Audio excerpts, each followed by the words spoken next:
इधर कर सर औरतें मैनेज करना जानती हैं सर, हम कर लेंगे मैनेज। आपसे ज्यादा हम लोग ज्यादा मैनेज करते हैं। ना सर, ये तो गलत बात बा ना। यू आर रॉन्ग पॉइंट, हम इंडियन यूएस टू हेल्प।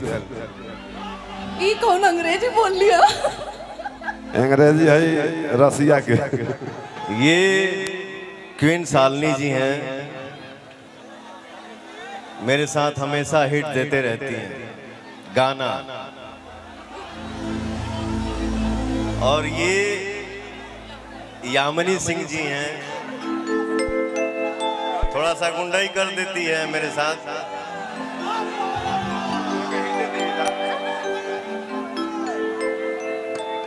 ये भी हिटे देती है मैंने फिल्म चाहे ना सर, अभी तक फिल्म नहीं की है। अच्छा, ये पहला मंच है छपरा में, हम लोग साथ में है तो सर। सबसे भोजपुरी का टंच मंच है ये।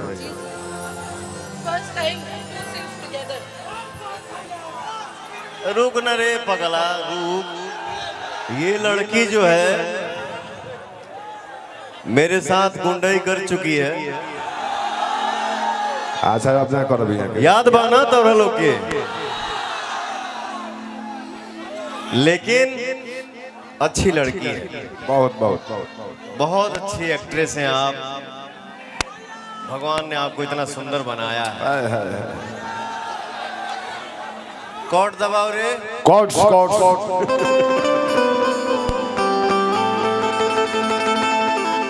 अरे हमरे खातिर तो हटा के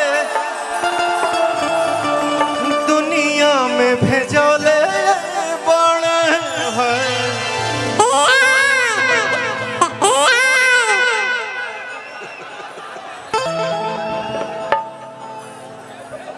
उन्हें त्रिवेणी में शंख बजाता ये मंच के शंख है।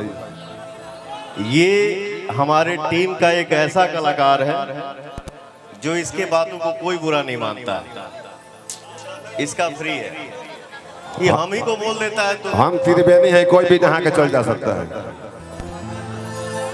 Thank you so much. भगवान बड़ी फुर्सत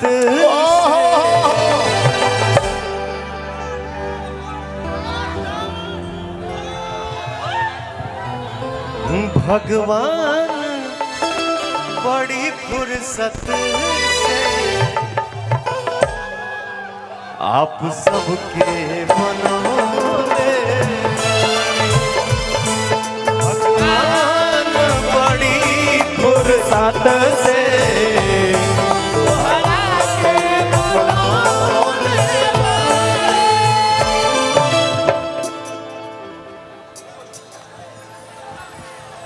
भगवान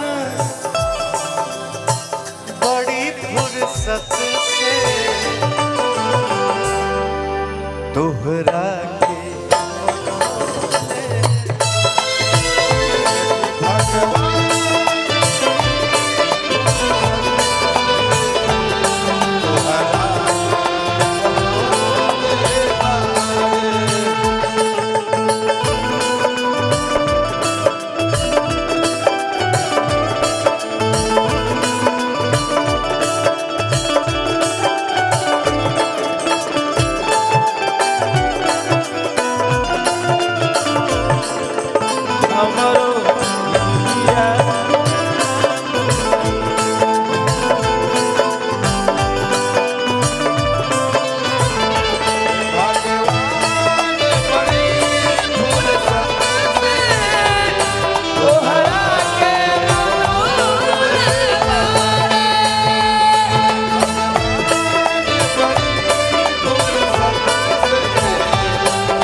hello hello my testing from this matter.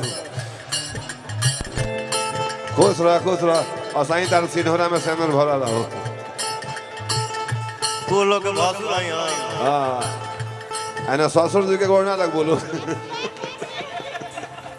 रजिया ससुर पर लोग। अरे भैया मत बोलो यार। भाई अब ऐसी गुरु हाथी करे आज बड़ा के भैया बोलता। भैया नहीं बोलने का। भैया बोल के तभी सुखा देता। आओ तरु गले लगे यार। हाँ है आंकवारी बता बता ये भैया कहा दिया। हक हक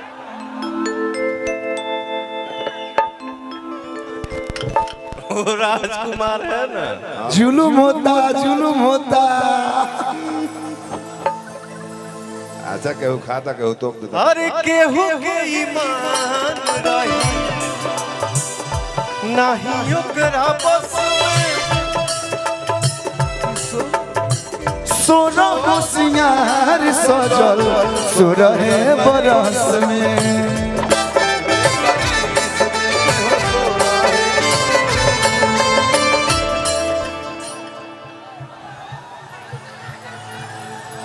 हर केहू के ईमान रही नहीं ओकरा बस में असर हो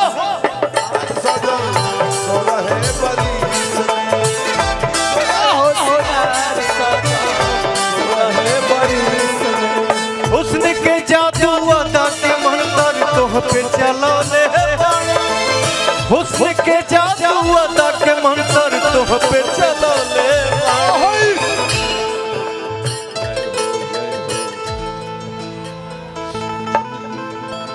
भगवान बड़ी फुर्सत से हमरा भाई के बनौले भगवान बड़ी फुर्सत से हमरा भाई के बनौले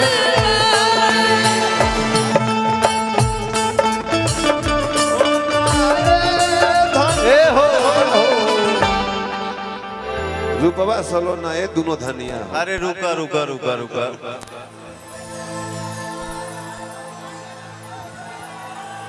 रूपवा सलोना हे धनिया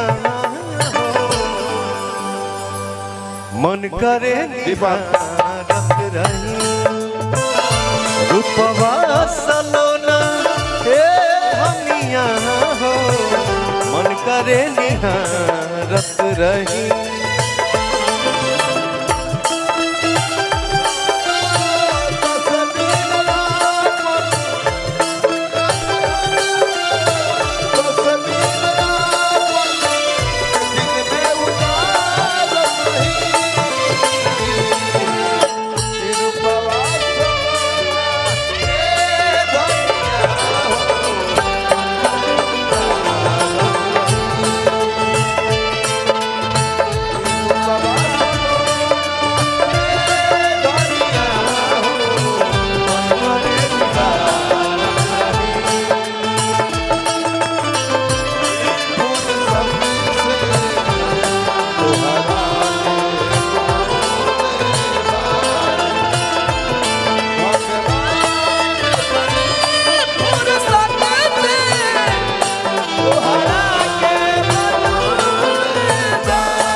आचार मिला लो आचार में